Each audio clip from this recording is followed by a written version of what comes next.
आज इस वीडियो में हम डिस्कस करेंगे लाइफ साइकिल ऑफ फॉर्न को। इनके अंदर जो है अल्टरनेशन ऑफ जनरेशन होती है, मतलब कि दो जनरेशन्स बनती हैं, स्पोरोफाइट और गेमिटोफाइट।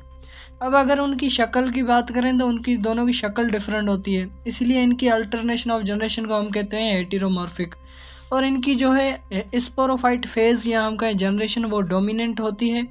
और जो भी फॉर्न्स हैं उनके अंदर होमोस्पोरस की प्रॉपर्टी होती है, मतलब कि उनके अंदर जो है जो भी स्पोर्स बनते हैं वो सारे के सारे सेम होते हैं। और अगर हम अब स्पोरोफाइटिक फेज़ की बात करें, मतलब कि इनके अंदर जो स्पोरोफाइट बनता है उसकी स्ट्रक्चर की बात करें, उसकी बॉडी के अंदर कौन से पार्ट होते हैं उससे डिस्कस करते हैं।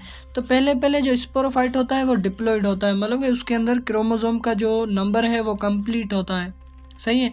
और इनके अंदर एडवेंटिशियस रूट्स होती हैं। अब एडवेंटिशियस रूट्स क्या होती हैं? ऐसी रूट्स जो स्टेम से निकलें, सही है। स्टेम से कैसे निकलते हैं? इनके अंदर जो है एक स्टेम होता है जिसे हम कहते हैं राइजोम, उसी से ही इनकी निकलती हैं रूट्स, इसीलिए हम उन्हें कहते हैं एडवेंटिशियस रूट्स। एडवेंटिशियस ऐसी रूट्स होती हैं जो स्टेम से निकलती हैं। ये आपको मैं दिखाता हूँ। अगर यहाँ पर आप देखें तो ये है राइजोम, सही है। ये राइजोम है लकड़ी जैसा, और इससे जो स्टेम, इससे जो रूट्स निकल रही हैं इन्हें हम कहते हैं एडवेंटिशियस रूट्स, सही है। तो सिंपली यही होती हैं एडवेंटिशियस रूट्स। और इनके जो लीव्स होते हैं वो पिनेटली कंपाउंड लीव्स होते हैं, मतलब कि इनका जो लीफ होता है वो बड़ा लीफ होता है, यहाँ पर आप देख सकते हैं इमेज में। और इसके अंदर छोटे छोटे लीफलेट्स हैं, सही। एक लीफ है बड़ा जिसके अंदर छोटे छोटे लीफलेट्स हैं, और इस टाइप के लीफ को हम कहते हैं पिनेटली कंपाउंड लीफ। अब आगे क्या है? During asexual reproduction. अब असेक्सुअल रिप्रोडक्शन कैसी रिप्रोडक्शन होती है? ऐसी रिप्रोडक्शन जिसके अंदर गैमेट्स का फ्यूजन ना होता हो, सही है। तो अब इनका जो लीफ होता है उसकी बैक साइड पर, सही, यहाँ पर लिखा हुआ है अंडर साइड। अगर आप लीफ की बैक साइड को देखेंगे तो वहाँ पर आपको कलेक्शन मिलेगा, सही है। छोटे छोटे पॉइंट्स का, स्ट्रक्चर्स का, बाल टाइप स्ट्रक्चर्स का एक कलेक्शन मिलेगा, सही है। उन छोटी छोटी स्ट्रक्चर्स को हम कहते हैं स्पोरेंजियम, सही है। तो उस कलेक्शन को हम क्या कहते हैं? जो स्पोरेंजियम का कलेक्शन होता है लीफ की बैक साइड पर, उसे हम प्लूरल को कहते हैं सोराए, और अगर एक है कलेक्शन तो उसे हम कहते हैं सोरस, सही है। अब ये जो जब कच्चा होता है तो इसका कलर होता है ग्रीन, और जब ये पक जाता है, राइप हो जाता है, तो ये डार्क ब्राउन हो जाता है, ब्राउन कलर हो जाता है इसका, सही है। और ऐसे लीफ जिनके अंदर ये सोराए मौजूद होते हैं उन लीव्स को हम कहते हैं स्पोरोफिल्स। अब यहाँ पर लिखा हुआ है each sorus is a group of sporangia. Sporangia क्या है? प्लूरल है स्पोरेंजियम का, सही है। तो स्पोरेंजियम के कलेक्शन को हम क्या कहते हैं? सोराए कहते हैं। और कहाँ मौजूद होता है? बैक साइड ऑफ लीफ पर। आप इस इमेज में भी देख सकते हैं। अगर हम इनकी स्पोरेंजियम की बात करें, ऐसी स्ट्रक्चर, ऐसी बैग जिसके अंदर स्पोर्स बनते हैं। अब स्पोरेंजियम के नीचे एक स्टाल्क होती है, एक डंडी होती है एक जिस पर वो स्पोरेंजियम मौजूद होता है। सपोज ये बैग है स्पोरेंजियम, तो इसकी एक जो है स्टाल्क होगी, एक स्टेम होगी उसकी, सही है। उस स्टेम को हम कहते हैं स्पोरेंजियोफोर, सही है। सिंपली यहाँ पर यही लिखा हुआ है। और अगर हम स्पोरेंजियम स्ट्रक्चर उस बैग की बात करें तो उसके अंदर दो पार्ट्स होते हैं। एक पार्ट को हम कहते हैं एन्यूलस और दूसरे को हम कहते हैं स्टोमियम। और ये जो है हमारा स्पोरेंजियम, इसकी स्ट्रक्चर होती है बायकन्वेक्स। अब ये एन्यूलस और स्टोमियम क्या होते हैं इसे हम एक डायग्राम की हेल्प से समझते हैं। अब ये एक क्या है? स्पोरेंजियम है, एक बैग है जिसके अंदर स्पोर्स मौजूद हैं यहाँ पर। और अगर आप यहाँ पर देखें तो ये स्टाल्क है, इसकी डंडी है जिसे हम कहते हैं स्पोरेंजियोफोर। और इसके जो है दो पार्ट हैं, एक ये है, ये थोड़ी थिक लेयर है इसकी यहाँ तक, और ये जो है थोड़ी थिन लेयर है, पतली सी है। और इन दोनों लेयर्स को हम नाम देते हैं, इसको देते हैं एन्यूलस और इसको हम कहते हैं स्टोमियम, सही है। और ये जो है स्टोमियम इजीली रप्चर हो जाती है, आसानी से टूट जाती है, और यहाँ से स्पोर्स जो हैं डिस्पर्स होते हैं। तो यहाँ पर यही लिखा हुआ है कि एन्यूलस, दो पार्ट होते हैं स्पोरेंजियम के, एक एन्यूलस दूसरा स्टोमियम। एन्यूलस के जो सेल होते हैं उन्हें हम एन्यूलर सेल्स कहते हैं, और वो जो है थिकेंड होते हैं, मतलब कि वो थोड़े से थिक होते हैं, मोटे होते हैं। और स्टोमियल मतलब कि स्टोमियम के सेल जो हैं वो थिन होते हैं, पतले होते हैं, उनकी वाल्स जो पतली होती हैं। अब होता क्या है इनकी हेल्प से?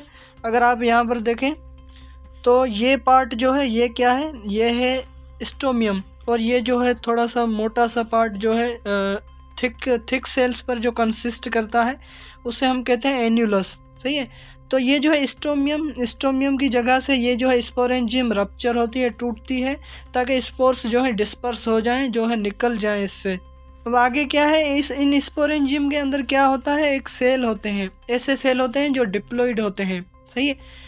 वो उन्हें हम कहते हैं स्पोर मदर सेल। अब उनके अंदर होता है म्योसिस, एक ऐसा सेल जिसके अंदर डिप्लॉइड सेल्स होते हैं, ये मौजूद होते हैं स्पोर एंजाइम के अंदर। उनके अंदर म्योसिस होता है, तो इनके रिजल्ट में 4 सेल्स बनते हैं, 4 सेल्स बनते हैं जिन्हें हम कहते हैं स्पोर्स, सही है। ये म्योसिस के रिजल्ट में बनते हैं। तो यही लिखा हुआ है यहाँ पर। अब जो है ये ईच स्पोर, हर स्पोर जो है एक छोटी सी स्ट्रक्चर में चेंज हो जाएगा माइटोसिस करके, जिसे हम कहते हैं पिरोथेलस। पिरोथेलस क्या है, इसकी एक जनरेशन है, गेमिटोफाइट जनरेशन है, सही है। आगे हम गेमिटोफाइट जनरेशन को डिस्कस करते हैं। और यहाँ पर एक वर्ड है बाइसेक्सुअल, मतलब कि इनका जो है या मोनोशियस। अब ये जो इनका गेमिटोफाइट बन रहा है इस स्पोर से, ये क्या होता है, बाइसेक्सुअल या मोनोशियस। इसका मतलब क्या है कि इसके अंदर जो है दोनों सेक्सुअल ऑर्गन्स मौजूद होते हैं। इसके अंदर जो है आर्चिगोनियम भी मौजूद होता है और एंथ्रीडियम भी मौजूद होता है, सही। इसीलिए इन्हें हम कहते हैं बाइसेक्सुअल और मोनोशियस। अब जो है इनका जो गेमिटोफाइट बना है स्पोर से, इसे हम पिरोथेलस भी कहते हैं। और पिरोथेलस जो है इंडिपेंडेंट होता है, मतलब कि ये अपने आप जो है अपना गुजारा करता है। ऑटोट्रोपिक होता है, मतलब कि ये फोटोसिंथेसिस करता है। हार्ट शेप्ड होता है, ये पहले आपको मैं दिखा देता हूँ। ये रहा गेमिटोफाइट, सही। ये हार्ट शेप्ड होता है, मतलब कि ये दिल जैसा होता है, यहाँ पर आप देख सकते हैं दिल जैसा होता है। और ये इंडिपेंडेंट ऑटोट्रोपिक होता है, मतलब कि ये फोटोसिंथेसिस करता है, इसके अंदर क्लोरोफिल मौजूद होता है। अब ये डोर्सो वेंट्रली फिलेटिंड होता है। मतलब कि इसके जो डोर्सल और वेंट्रल साइड होती हैं वो फ्लैट होती हैं, सीधी होती हैं। अब डोर्सल और जो है वेंट्रल साइड क्या होती हैं, जैसे कि हमारा जो चेस्ट रीजन है, छाती वाला जो रीजन है, उसे हम कहते हैं वेंट्रल साइड, सही है। और जो बैक साइड है उसे हम कहते हैं डोर्सल साइड। इसी तरह इसकी भी एक ऐसी जगह होती है जिसे हम कहते हैं वेंट्रल साइड, और दूसरी को हम कहते हैं डोर्सल साइड। सपोज यहाँ पर आप अगर देखें तो ये क्या है, ये है वेंट्रल साइड, और इसकी जो है बैक साइड क्या कहलाती है, डोर्सल साइड, सही है। ये जो है फ्लैट होती हैं, सीधी होती हैं, इसीलिए यहाँ पर लिखा हुआ है dorso ventrally flattened lying prostate on the same wet substratum. अब ये मौजूद कहाँ होता है, पिरोथेलस या गेमिटोफाइट, ये जो है वेट, किसी भी वेट जगह पर मौजूद होता है। सबस्ट्राटम मतलब ऐसी जगह जहाँ पर ये रह सकता है, सही है। और प्रोस्ट्रेट मतलब कि सीधा होता है, वहाँ पर भी इसकी जो अरेंजमेंट है किसी भी वेट सबस्ट्राटम पर वो स्ट्रेट होती है, फ्लैट होती है, सीधा होता है ये अरेंज। अब ये सॉइल से फिक्स कैसे रहता है, मतलब कि सॉइल के साथ जो है कंबाइन कैसे रहता है, तो इसके अंदर जो है छोटी सी स्ट्रक्चर्स होती हैं हेयर लाइक, जिन्हें हम कहते हैं राइजोइड्स। राइजोइड्स और राइजोम में फ़र्क होता है, सही है। राइजोम एक स्टेम होती है, राइजोइड एक हेयर लाइक स्ट्रक्चर्स होती हैं। ये मैं आपको दिखा देता हूँ, ये रही राइजोइड, ये आप देख सकते हैं हेयर लाइक स्ट्रक्चर्स, सही है। इन्हें हम कहते हैं राइजोइड्स। अब इन राइजोइड्स का काम क्या होता है, ये वाटर और न्यूट्रिएंट को एब्जॉर्ब करते हैं सॉइल से, सही है। और पिरोथेलस मोनोशियस होता है, मतलब कि इनकी एक ही बॉडी के अंदर दोनों मेल और फीमेल सेक्स ऑर्गन मौजूद होते हैं, एंथ्रीडिया और आर्चिगोनिया। आर्चिगोनिया के अंदर वेंटर होता है जिसके अंदर ओवम मौजूद होता है, और दूसरा नेक होता है। अब ये वेंटर और जो है नेक क्या होता है, सपोज ये इनकी आर्चिगोनियम कुछ इस टाइप की स्ट्रक्चर होती है, सही है। तो यहाँ पर ये जो फूली हुई स्ट्रक्चर है, ये जो पार्ट है इतना, इसको हम कहते हैं वेंटर, सही। ये जो इतना पार्ट है, और ऊपर जो है ये नेरो पार्ट है, जो डंडी जैसी स्ट्रक्चर है, इसे हम कहते हैं नेक, सही। अब नेक के अंदर होते हैं नेक कैनाल सेल्स, सही है। अब जब मैच्योरिटी होती है, मतलब कि जब आर्चिगोनियम प्रिपेयर हो जाता है, तो आर्चिगोनियम क्या करता है कि जो नेक कैनाल सेल्स होते हैं, मतलब कि जो नेक के अंदर सेल्स मौजूद होते हैं, उन्हें डीजनरेट करता है आर्चिगोनियम, मतलब कि उसे उन सेल्स को तोड़ता है और उनसे बनाता है मेलिक एसिड। अब ये जो है आर्चिगोनियम ने जो है नेक कैनाल सेल को डीजनरेट करके मेलिक एसिड बनाया है। ये क्या करेगा, स्पर्म्स को, या जिन्हें हम एंथीरोजोइड भी कहते हैं, एक ही बात है, तो उन्हें जो है अट्रैक्ट करती है, सही। ये मेलिक एसिड उन्हें अट्रैक्ट करता है और स्पर्म जो है इसकी तरफ मूवमेंट करते हैं। और इस स्ट्रक्चर के अंदर आर्चिगोनियम के अंदर क्या मौजूद होता है, एग या ओवम मौजूद होता है। तो स्पर्म और एग जो है एक दूसरे से फ्यूज़ हो जाते हैं और उसके रिजल्ट में बनता है जाइगोट, और जाइगोट जो है वो करता है माइटोसिस। और माइटोसिस करके जो है फिर से स्पोरोफाइट बना देता है। अब अगर हम इस डायग्राम की हेल्प से समझें तो ये है स्पोरेंजियम, सही है। तो इस स्पोरेंजियम के अंदर दो पार्ट होते हैं, एक होता है एन्यूलस और दूसरा होता है स्टोमियम। स्टोमियम ये पार्ट है जहाँ से रप्चर हुआ है ये स्पोरेंजियम, सही है। इससे अगर हम एक स्पोर उठा लें, ये इतने सारे स्पोर्स हैं, एक स्पोर उठा लें तो ये क्या करेगा, स्पोर करेगा माइटोसिस, और माइटोसिस करके बनाएगा गेमिटोफाइट, सही है। गेमिटोफाइट को हम प्रोथेलस भी कहते हैं। इनका गेमिटोफाइट मोनोशियस होता है, मतलब कि उसके अंदर दोनों मेल और फीमेल सेक्स ऑर्गन मौजूद होते हैं। फीमेल जो सेक्स ऑर्गन है उसे कहते हैं आर्चिगोनियम, सही है।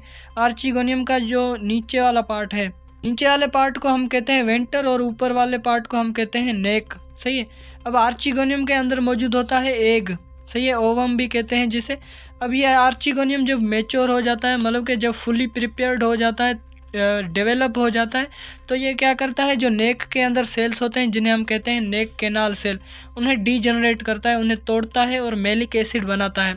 अब मेलिक एसिड क्या करेगा, जो एंथ्रीडियम है, जो मेल पार्ट है, सेक्स ऑर्गन है, जिसके अंदर स्पर्म्स मौजूद होते हैं, तो उसके अंदर जो स्पर्म्स हैं उन्हें मेलिक एसिड अट्रैक्ट करेगा और इसके रिजल्ट में स्पर्म आएंगे एग के पास, और एग के साथ एक फ्यूज हो जाएगा स्पर्म, सही। रिजल्ट में बनेगा जाइगोट, और जाइगोट क्या करेगा, फिर से बनाएगा स्पोरोफाइट, और जैसे ही स्पोरोफाइट बन जाएगा तो ये जो गेमिटोफाइट है ये ख़त्म होना शुरू हो जाएगा, मतलब कि ख़त्म हो जाएगा। और जो स्पोरोफाइट बनेगा उसके अंदर ये लीफ हैं जिन्हें हम कहते हैं पिनेटली कंपाउंड लीफ, सही है। और इन लीव्स के ये जो छोटे छोटे पार्ट्स हैं इन्हें हम कहते हैं लीफलेट्स। अगर इन लीफलेट्स की हम बैक साइड देखें तो वहाँ पर हमें कलेक्शन ऑफ स्पोरेंजियम दिखेंगे, सही है। ये आप देख सकते हैं कलेक्शन ऑफ स्पोरेंजियम। अब इन कलेक्शन को हम कहते हैं सोरस, सिंगुलर को सोरस कहेंगे एक कलेक्शन को, और बहुत सारे कलेक्शन होंगे तो उन्हें हम कहेंगे सोराए, सही है। अब स्पोरेंजियम फिर से जो है आगे स्पोर्स बनाएगा, स्पोर्स से फिर जो है गेमिटोफाइट बनेगा।